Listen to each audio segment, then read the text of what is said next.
샬롬. 새벽을 깨우신 모든 분들을 주님의 이름으로 축복합니다. 오늘 말씀 열왕기하 7장 1절에서 8절 말씀 같이 보도록 하겠습니다.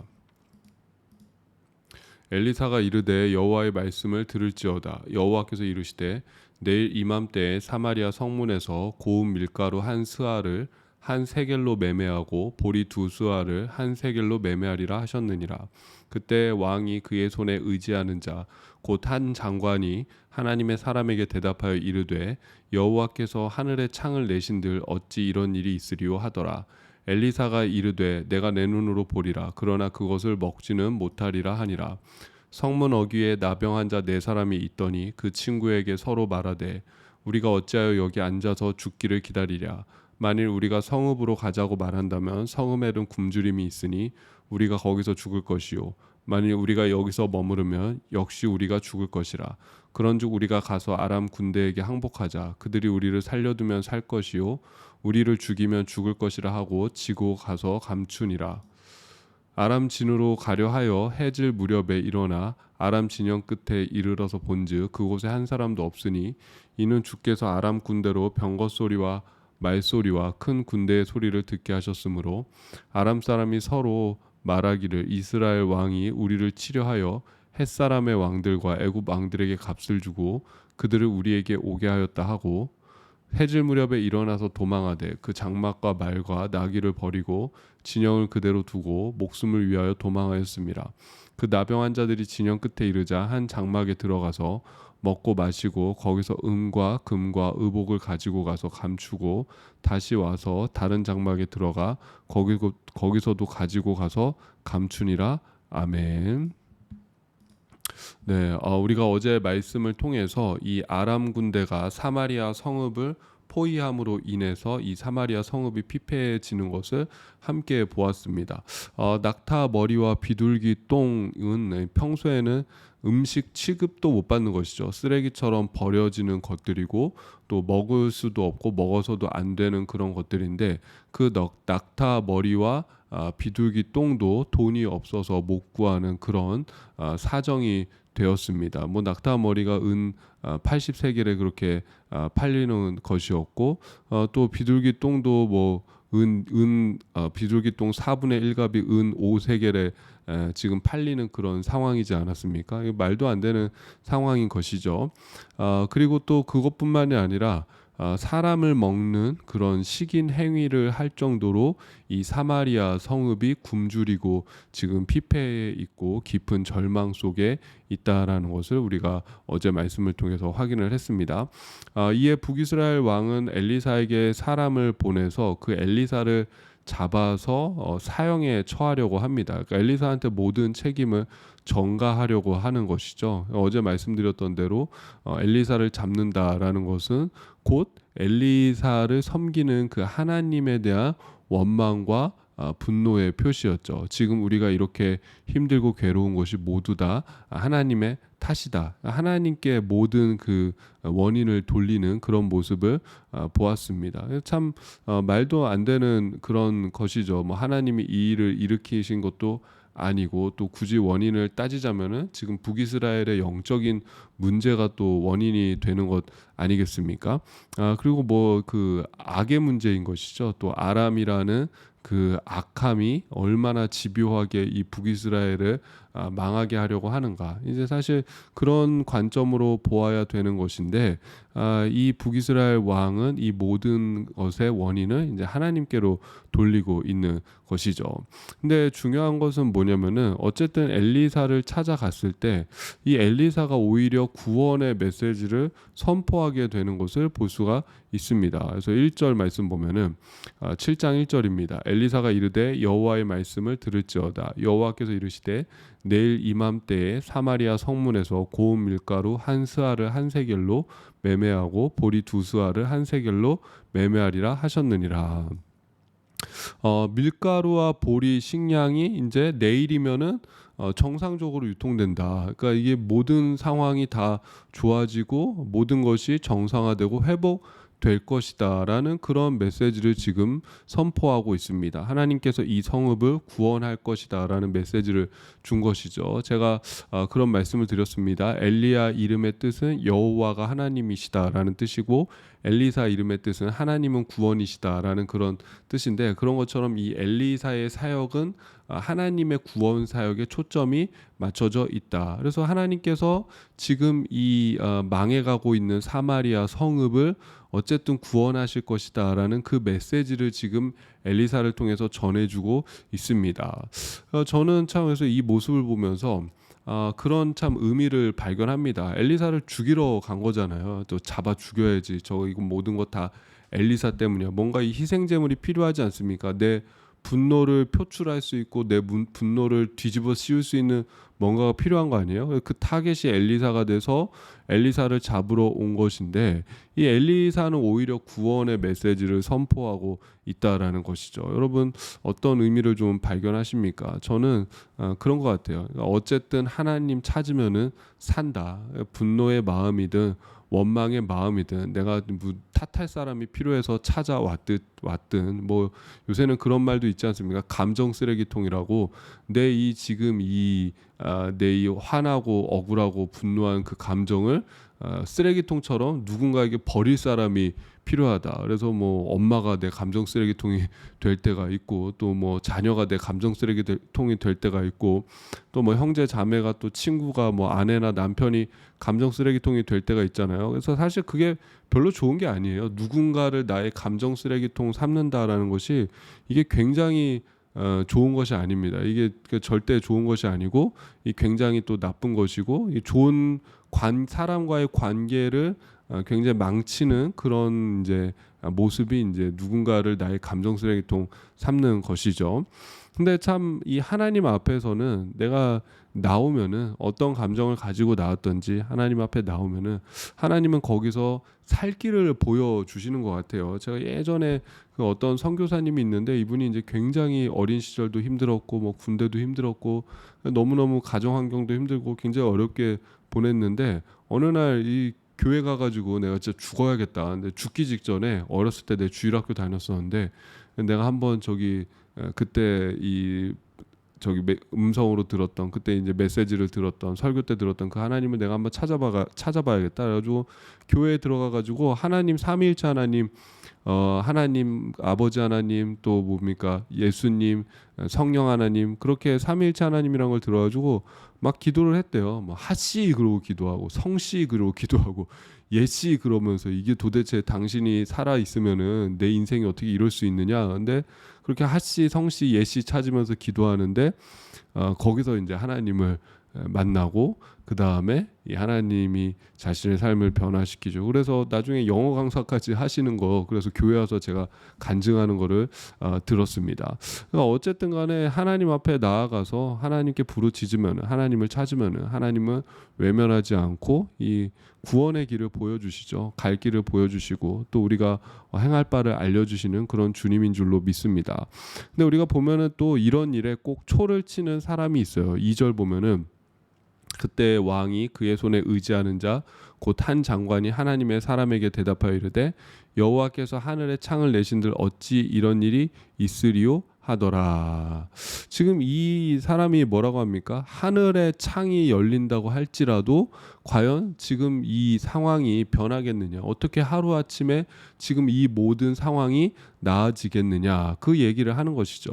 그래서 여러분 참 이런 사람들, 어떤 하나님의 말씀에 또 이런 일들의 그 하나님의 역사에 초를 치는 사람들 보면은 특징이 있어요. 현실을 잘 파악하는 사람들이죠. 상황을 잘 읽고 똑똑한 그런 사람들입니다. 오늘 나귀머리가 은 80세겔이고 비둘기똥 4분의 1갑이 은 5세겔인데 어떻게 밀과 보리 한 스아는 7.3리터에 해당합니다. 굉장히 많은 양이죠. 그러니까 그것을 어떻게 한 세겔에 사겠느냐. 밀과 보리는 어디 있을 것이며 그 밀과 보리를 어떻게 한 세겔에 구입할 수 있겠느냐? 말도 안 되는 소리 하지 말아라. 이 성읍에 사람들이 몇 명인 줄 아느냐? 그렇게 이야기하는 것이죠. 셈이 바르고 이치에 바르고 상황 파악이 빠른 사람인 것이죠. 앞서서도 그런 일 있지 않습니까? 선지자 생도들한테 보리떡 20개를 가지고 먹이려고 했을 때 그때 그 선지자 그 엘리사의 사안이 뭐라 그랬죠? 이거 갖다가 어떻게 100명이 넘는 사람이 먹겠습니까? 보리떡 20개 갖다가 100명이 넘는 사람이 어떻게 배부르게 먹겠습니까? 그렇게 이야기하는 것도 있고. 그럼 우리가 나중에 그 예수님 시대의 오병이어 사건을 보면 제자들도 뭐라고 합니까? 너희들한테 뭐가 있느냐? 뭐 물고기 2마리하고 떡 5개 있습니다. 오병이어 있습니다. 그러니까는 나눠주라 했을 때 이거 갖다가 뭐 되겠습니까? 이거 갖다가 이 지금 5천 명 넘는 사람들이 어떻게 먹겠습니까? 그러니까 그런 사람들이 꼭 있죠. 셈이 바르고 이치에 바르고 상황 파악이 빠른 사람입니다. 근데 문제는 뭐냐면은 그렇기 때문에 하나님의 말씀을 믿지 못하는 거예요. 물론 여러분 우리가 현실적으로 이것을 좀 잘 파악하는 것들도 중요합니다. 너무 현실 감각이 없는 사람도 참 살기에 힘들죠. 같이 살기에 힘들죠.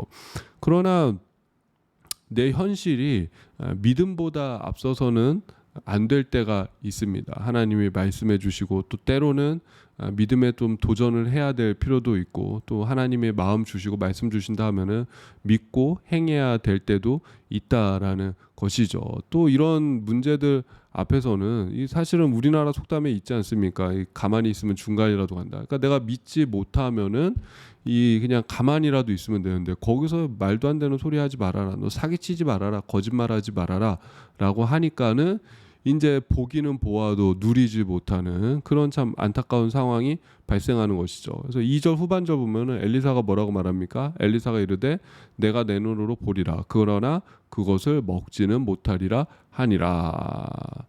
그래서 그 다음에 보면은 이 나병 환자들 버림받은 자들인 것이죠. 성읍 안에서 살지도 못하던 자들인데 그들은 이제 뭐 수단이 없습니다. 구걸하는 것밖에 유일하게 인생을 삶을 유지할 수 있는 수단이 구걸밖에 없는데 이거 뭐 누구한테 구걸합니까? 그러니까 나중에 아람 군대에 가자. 죽으면 죽을 것이다. 가서 항복하자. 그래서 아람 군대에 가봤는데 가서 보니까는 이제 뭐 사람들 군인들이 한 명도 없는 것이죠. 그리고 그들이 가지고 왔던 모든 식량이라든지 아니면 아주 좋은 그런 전리품이라든지 이런 것들은 다 또 그대로 있으니까는 이들이 가서 먼저 실컷 먹고 마시고 또 필요한 것들도 또 숨겨놓고 그러고 나서 이제 이 소식을 알리는 그런 장면으로 넘어가게 됩니다. 그러니까 이 장관은 왕이 의지하는 사람이잖아요. 왕의 옆에 있는 사람이잖아요. 그러나 믿음이 없음으로 인해서 아무것도 결국은 누리지 못하게 되는 것이고 이 나병 환자들은 사실 버림받은 죄인을 의미하지 않습니까? 그러나 그들은 또 이 은혜를 또 경험하게 되는 그런 또 아이러니한 모습을 보게 됩니다. 이 결국은 여러분 우리가 구약의 이런 사건들이 이 구원을 좀 이렇게 비춰주고 있는 것이에요. 구원이란 무엇인가? 결국엔 그 기득권들, 그 뭐 왕의 곁에 있던 사람들도 믿음이 없음으로 인해서 하나님의 은혜를 경험하지 못했지만은 이 죄인들에게는 또 하나님의 은혜가 기회가 또 주어지는 그런 것들을 볼 때 예수님이 오셨을 때도 마찬가지인 것이죠. 바리새인이나 제사장들이나 서기관들이나 이들은 하나님 곁에 있는 자들이라고 하지만은 구원의 은혜를 경험하지 못하지 않습니까? 그러나 또 하나님께 버림받았다고 하는 그 죄인들은 오히려 예수님의 말씀을 듣고 그 예수님의 은혜 가운데 들어가게 되는 것을 볼 수가 있습니다. 그래서 이것도 어떻게 보면 은혜를 보여주는 거예요. 버림받았던 자들이 하나님의 은혜를 누리는 그 시대가 찾아올 것이다. 그런 메시지를 우리에게 주고 있습니다. 여러분 우리의 삶도 사실은 마찬가지인 것이죠. 그래서 여러분 우리가 사실 언어도 믿음의 언어를 써야 되는 것이죠. 그 하나님도 말씀하셨잖아요. 너희의 그 말이 들린 대로 내 귀에 들린 대로 내가 너희한테 똑같이 행하겠다. 그러니까 우리가 믿음의 언어를 쓰는 것이 중요하고 또 우리가 또 하나님께서 하실 수 있다라는 그런 또 마음을 갖는 것도 중요합니다. 제가 최근에 참 들었던 말 중에 인상 깊었던 말이 프로는 상상한 대로 되고 아마추어는 걱정한 대로 된다. 참 멋진 말이다. 그런 생각이 들었어요. 프로는 상상한 대로 되고 아마추어는 걱정하는 대로 된다. 그러니까 저도 보니까는 아직도 아마추어예요. 인생의 아마추어예요. 걱정만 하고 있고 내가 걱정하는 그것이 현실이 될 것이다. 무슨 생각을 하냐, 무슨 믿음을 가지고 있냐, 무슨 언어를 사용하냐. 어쨌든 그것이 현실이 될 것이다. 여러분 그렇게 생각한다면은 참 우리의 이 언어와 우리의 생각과 우리의 마음가짐이 바뀌어야 되는 것 같죠. 그래서 저는 이렇게 되더라고요. 그러니까 프로 신앙인은 믿는 대로 되고 아마추어 신앙인은 염려하는 대로 된다. 뭐 믿어도 안 되던데요. 여러분 그러니까 더 믿어야 되지 않겠습니까? 믿어도 안 되면은 더 믿음을 가져야 되는 거고 더 기도해야 되는 거고 더 그렇기 때문에 우리가 더 하나님 앞에서 우리의 마음과 우리의 생각을 더 집중해야 되는 것 아니겠습니까? 그래서 여러분 하나님을 좀 믿어드리는 그런 은혜가 우리에게 있기를 바라고 또 우리가 기도가 있습니다. 믿음이 없을 때는 저는 항상 그 백부장의 기도가 생각나더라고요. 하나님 내가 그 백부장이 아니죠. 그 뭐죠? 야이로 회당장 야이로의 전 기도가 생각나는데 하나님 내가 믿음이 없습니다. 그러나 나의 믿음 없는 것을 도와주소서라고 했던 것처럼 우리 또 이런 기도가 필요한 것 같아요. 하나님 제가 볼 때는 안 될 것 같습니다. 이래서 안 될 것 같고 저래서 안 될 것 같고 이래서 못하고 저래서 못하고 도대체 답이 보이지 않지만은 여러분 끝에 하나 추가하셔야 됩니다. 그러나 하나님이 하시면 될 줄로 믿습니다. 그 에스겔이 그렇게 기도하는 것 아니겠습니까? 에스겔 37장 보면은 하나님이 마른 뼈 골짜기로 에스겔을 데리고 가잖아요. 그리고 나서 인자야 이 뼈들이 살겠느냐? 그 에스겔이 볼 때는 못 살거든요. 에스겔이 볼 때 말도 안 되는 소리 하지 마십시오. 솔직히 이 말 하고 싶었을 거예요. 이게 뭐 하나님이 뭐 지금 당장 성령을 부어 주신다 그래도 저게 되겠습니까? 그 말을 아마 에스겔도 하고 싶지 않았겠습니까? 이 뭐 말도 안 되는 소리 하지 마십시오. 그렇게 하고 싶었겠지만은 그러나 에스겔의 그 고백이 무엇입니까? 하나님이 아십니다. 주님만 아십니다. 그 고백하잖아요. 무슨 의미입니까? 내가 볼 때는 안 될 것 같지만은 하나님이 하시면은 될 수도 있을 것 같습니다. 그래서 하나님만 아십니다. 그런 고백을 하는 것처럼 여러분 우리가 어쨌든 그 고백으로 나아가기 원합니다. 하나님이 하시면 됩니다. 또 하나님이 역사하시면 됩니다. 하나님이 일하시면 됩니다. 그러니 하나님 오늘 나의 삶에 임하여 주셔서 내 삶 속에서 내가 걱정하고 염려하는 그 모든 것들이 믿음으로 덮어지게 하여 주시옵소서. 이 장관처럼 나도 모르게 뭐 하나님이 하늘문 연다고 이게 해결될 일인가? 뭐 성령의 역사한다고 해결될 일인가? 뭐 그렇게 생각하고 있지는 않습니까? 하나님 나의 이 어리석고 불신의 생각을 물리쳐 주시고 믿음으로 하나님의 은혜로 하나님을 바라보는 그 신앙으로 또 나를 붙잡아 주시옵소서. 그렇게 기도하실 수 있는 저와 여러분 되기를 주님의 이름으로 축복합니다. 제가 기도하겠습니다. 하나님 은혜와 사랑에 감사를 드립니다. 오늘도 참 우리의 마음에 걱정과 염려와 불안과 불신이 가득합니다. 하나님이 과연 하실까? 또 하나님이 이게 한다고 되는 일일까? 하루아침에 상황이 나아질까? 이 문제들이 언제나 해결될까? 그런 고민들로 또 하나님 앞에 나아가지만은 또 하나님께 나아갈 때 하나님 우리를 도와주시고 또 하나님이 하시면 될 줄로 믿습니다. 어떠한 문제보다도 내가 믿는 하나님이 더 크신 분인 줄로 믿습니다. 내 상황이 정말 앞이 보이지 않는 상황이라고 할지라도 하늘만큼은 열려 있으니 하나님께서 바꾸시면 바꿔지는 줄로 믿고 하나님께서 허락하시면 되는 줄로 믿고 하나님께서 열어주시면 열리는 줄로 믿고 하나님이 그렇다고 하면 그런 줄로 믿습니다. 나는 안 되고 부족합니다. 내 힘으로 안 됩니다. 내 지혜로 안 됩니다. 그러나 하나님은 하실 수 있는 줄로 믿습니다. 그 하나님을 믿고 의지하며 오늘 하루도 나아가오니 하나님의 역사로 충만케 하여 주시옵소서. 감사드리며 예수님의 이름으로 기도드립니다. 아멘. 우리 개인 기도 하도록 하겠습니다.